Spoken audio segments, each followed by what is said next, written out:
नमस्कार दोस्तों, मैं शिव आपके YouTube चैनल शिव124 फिजिक्स में आपका स्वागत करता हूं। दोस्तों, इसमें हम पढ़ेंगे NCERT 11th और 12th के सभी चैप्टर NCERT फिजिक्स के। इसमें हमारा फर्स्ट जो चैप्टर है वो है फिजिकल वर्ल्ड। फिजिकल वर्ल्ड में हमारा फर्स्ट टॉपिक है what is physics. What is physics को हम 3 डिवीज़न में बांटेंगे, 3 पार्ट्स में, और इसमें पढ़ेंगे origin of physics, history of physics और डेफिनेशन। 3 पार्ट्स में इसे समझने का प्रयास करेंगे कि फिजिक्स होती क्या है, राइट।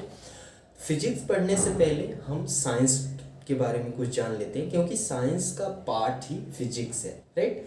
तो साइंस को हम जानते हैं कि SCIENC, साइंस होती क्या है।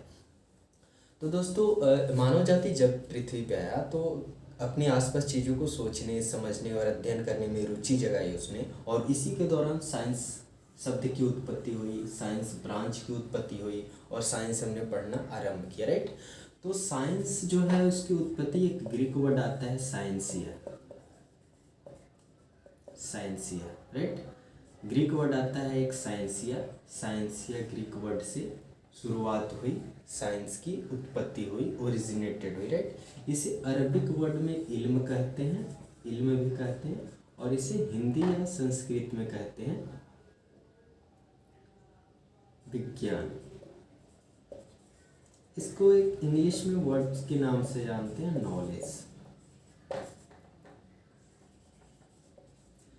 तो साइंस शब्द की उत्पत्ति एक ग्रीक वर्ड साइंसिया से हुई है, जिसे अरबिक वर्ड में इल्म कहते हैं, हिंदी या संस्कृत में विज्ञान कहते हैं और इंग्लिश में नॉलेज कहते हैं।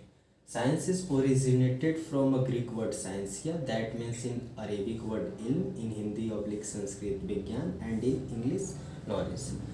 साइंस शब्द की उत्पत्ति ग्रीक वर्ड साइंसिया से हुई है, नॉर्मली देखा जाए तो, राइट। ये साइंस की होगी। यदि हम डिफाइन करें कि विज्ञान कहते किसे हैं, तो मानव जाति जब पृथ्वी पे आया तो अपने आसपास चीज़ों को पहले संरचनात्मक तरीके से सजाया, ऑर्गेनाइज्ड किया, ऑर्गेनाइज्ड करने के बाद सिस्टमेटिक किया, देन आफ्टर फॉर्मुलेटेड किया, उसे फिर फॉर्मूले के तौर पे लिखा, जैसे कि equal to MC², right, F equal to M है, दिस टाइप्स, मतलब फॉर्मुलेटेड किया। और ये कहाँ से आई, ऑर्गेनाइज्ड कहाँ से हुई, सिस्टमेटिक कहाँ से हुई और फॉर्मुलेटेड कहाँ से हुई? ऑब्जर्वेशंस एंड एक्सपेरिमेंट से हुई, ऑब्जर्वेशंस एंड एक्सपेरिमेंट्स। किसी भी चीज़ों के पहले हम लोग प्रेक्षण करेंगे, ऑब्जर्वेशंस करेंगे, एंड देन एक्सपेरिमेंट्स करेंगे, प्रयोग करेंगे, और तब जाके हम ऑर्गेनाइज्ड करेंगे, सिस्टमेटिक करेंगे और फॉर्मुलेटेड करेंगे। तो यदि हम डिफाइन करें कि विज्ञान कहते किसे हैं, साइंस, व्हाट इज साइंस, तो an organised, systematic and formulated knowledge obtained through observations and experiments is called science. प्रयोगों और प्रेक्षणों से प्राप्त क्रमबद्ध ज्ञान को विज्ञान कहते हैं। An organised,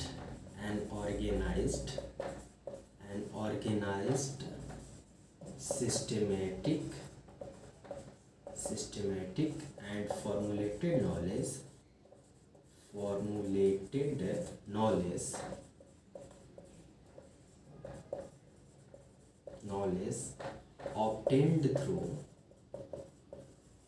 obtained through observations and experiments is called science.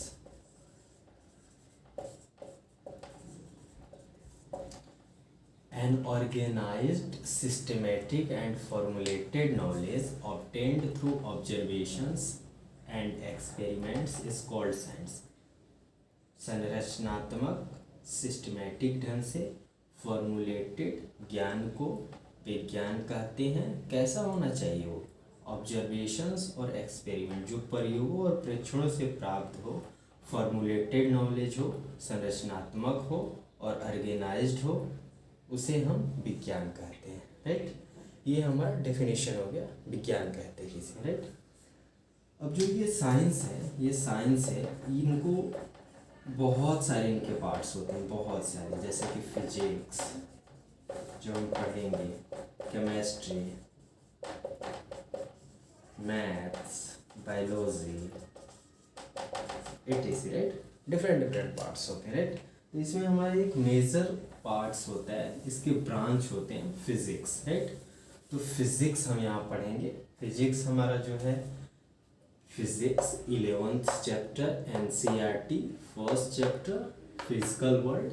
First point what is physics, हम 3 पार्ट्स में डिवीजन करेंगे, origin of physics, history of physics, definition.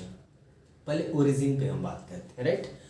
तो यदि आप गूगल करेंगे जी ओरिजिन ऑफ फिजिक्स तो ऐसा एक वर्ड आएगा, dash dash dash dash dash. ये केवल जानकारी के लिए है, ये नहीं कहीं पूछा जाएगा, नहीं कहीं आपको पता है, बट ओरिजिन कहाँ से गूगल करेंगे तो यही आपको पता है, ओरिजिनेटेड ऑफ फिजिक्स। तो ये ग्रीक वर्ड है राइट, ये एक ग्रीक वर्ड है जहाँ से फिजिक्स शब्द की उत्पत्ति हुई है, फिजिक्स शब्द की उत्पत्ति हुई है। मोस्टली जो सब्जेक्ट्स हैं ना या फिर ओरिजिन होता है वो ग्रीक से ही होता है। क्यों होता है, शायद वो आगे हुए हैं हमसे, चीज़ों को पहले समझ गए हैं पहले, इसीलिए उनको पहले फिजिक्स शब्द की उत्पत्ति ग्रीक वर्ड होता है उससे हुई है राइट। अब इसे ग्रीक वर्ड में फ्यूसिस भी कहते हैं, फ्यूसिस ग्रीक वर्ड होता है फ्यूसिस, इंग्लिश में कहते हैं नेचर, एंड इसे हिंदी या संस्कृत में कहते हैं भौतिकी। फिजिक्स शब्द की उत्पत्ति ग्रीक वर्ड से हुई है, फ्यूसिस से, जिसे इंग्लिश में नेचर कहते हैं, हिंदी और इंग्लिश में भौतिकी कहते हैं। ये रहा हमारा नॉर्मली ओरिजिन कहाँ से हुई राइट, फ्यूसिस है ग्रीक वर्ड से हुई है, और ये भी एक वर्ड है, ग्रीक वर्ड ही है राइट। ओरिजिन कैसे हुई है आप इतना समझ सकते हैं, बट जैसे पूछे कहाँ हुई, इतना काफ़ी है कि ग्रीक वर्ड से हुई है फ्यूसिस। ये भी डैश इसे याद करने की आवश्यकता नहीं है, आपको बस समझना चाहिए। और हिंदी या संस्कृत में इसे भौतिकी कहते हैं, ओरिजिन ऑफ फिजिक्स। अब हिस्ट्री ऑफ फिजिक्स के बारे में यदि हम आपसे बात करें तो लेट 15th सेंचुरी में इसे नेचुरल फिलॉसफी के नाम से जानते थे।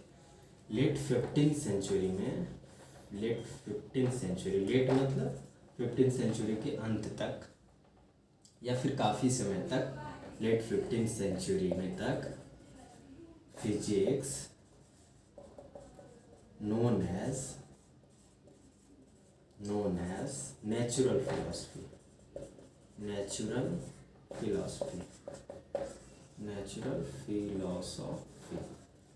मतलब 15वीं शताब्दी तक इसे हम नेचुरल फिलॉसफी के नाम से जानते हैं।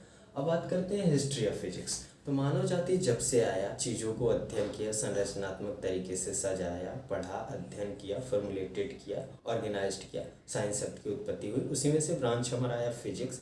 फिजिक्स में जैसे कि क्यूरियोसिटी बहुत आई, उत्सुकता आई, ये दिन रात क्यों हो रहे हैं, ये आसमान में इंद्रधनुष क्यों बन रहे हैं, एक रेगुलर समय अंतराल के बाद ऋतु क्यों चेंज हो जा रही है, सीजन्स क्यों चेंज हो जा रहे हैं राइट, ये बल्ब अभी जल रहे हैं, ये सब फिजिक्स है। आसमान में इंद्रधनुष का बनना हो गया, या फिर ग्रहण लगना हो गया, या फिर आप देख रहे हैं जो भी चीज़ें अपनी आसपास देख रहे हैं, जो भी चीज़ें, ये मार्कर है, नीचे गिर रही है, क्यों नीचे गिर रही है, ऊपर क्यों नहीं जा रही है, दाएं बाएं क्यों नहीं जा रही है, इधर उधर क्यों नहीं जा रही है, what is this is physics. Newton ने सबसे पहले देखा एप्पल नीचे गिर रही है, ये एप्पल ही नीचे ही क्यों गिर रही है, ऊपर क्यों नहीं जा रही, इधर उधर क्यों नहीं। उन्होंने ग्रेविटेशन का आविष्कार किया राइट, ग्रेविटेशन का आविष्कार किया। बाद में हमने बहुत इसके बारे में अध्ययन किया और तब पता लगाया कि यदि पृथ्वी से 11.2 किलोमीटर पर सेकेंड किसी बॉडी को हम फेंकते हैं इतने पर सेकेंड के स्पीड से, 11.2 किलोमीटर पर सेकेंड के स्पीड से, तब ये जो हमारी बॉडी है ना, ये बॉडी है, ये नीचे नहीं आएगी, ऊपर ही चली जाएगी राइट। तो ये हमने बहुत सारी चीज़ें करने के बाद बहुत सारा समझा, पढ़ा, तब जाके हमारी साइंस, टेक्नोलॉजी, फिजिक्स बहुत आगे तक जा चुकी है दोस्तों।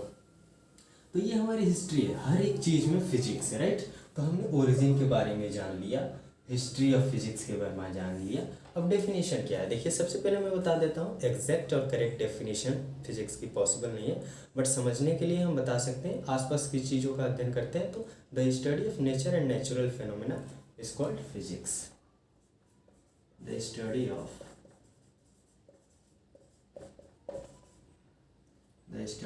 नेचर एंड नेचुरल फेनोमेना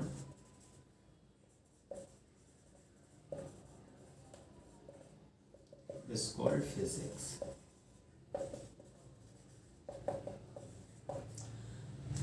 प्रकृति और प्राकृतिक घटनाओं के अध्ययन को फिजिक्स यानी भौतिकी कहते हैं। ये हमारा बेसिक डेफिनेशन है। थोड़ा स्टैंडर्ड में जाएंगे फिजिक्स किसे कहते हैं तो the study of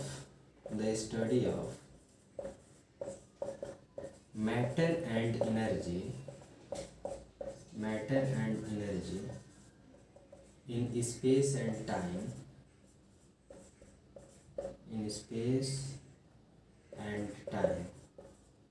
the study of matter energy in space and time is called physics. And also we know how they are related to each other, and also we study how space and time related to each other, right? हम ये भी देखेंगे the study of matter energy, पदार्थ और ऊर्जा का अध्ययन space और टाइम में फिजिक्स कहलाता है। और ये भी देखेंगे कि ये एक दूसरे से रिलेटेड कैसे है, how related to each other. ये हमारा डेफिनेशन हो गया नॉर्मली व्हाट इज फिजिक्स के बारे में। एक और मैं एडिशनल आपको पॉइंट्स बताना चाहूँगा। जो 1901 ईस्वी 1901 में विल्हेल्म कोनराड रोंटगेन को फिजिक्स में फर्स्ट नोबेल प्राइज मिला था। First Nobel prize in physics 1901 ईस्वी में विल्हेल्म कोनराड रोंटगेन को फर्स्ट नोबेल प्राइज मिला था फिजिक्स में पूरे विश्व में। और 1930 ईस्वी में सर सीवी रमन को इंडिया के लिए सौभाग्य प्राप्त हुआ कि उन्होंने नोबेल प्राइज हासिल किया पूरे विश्व में, प्रथम भारतीय जिन्हें फिजिक्स मिला सर सीवी रमन 1930 ईस्वी में। जय हिंद, जय भारत दोस्तों। मिलते हैं नेक्स्ट वीडियो में, अगले टॉपिक पे बात करते हैं। अपना ख्याल रखिएगा दोस्तों।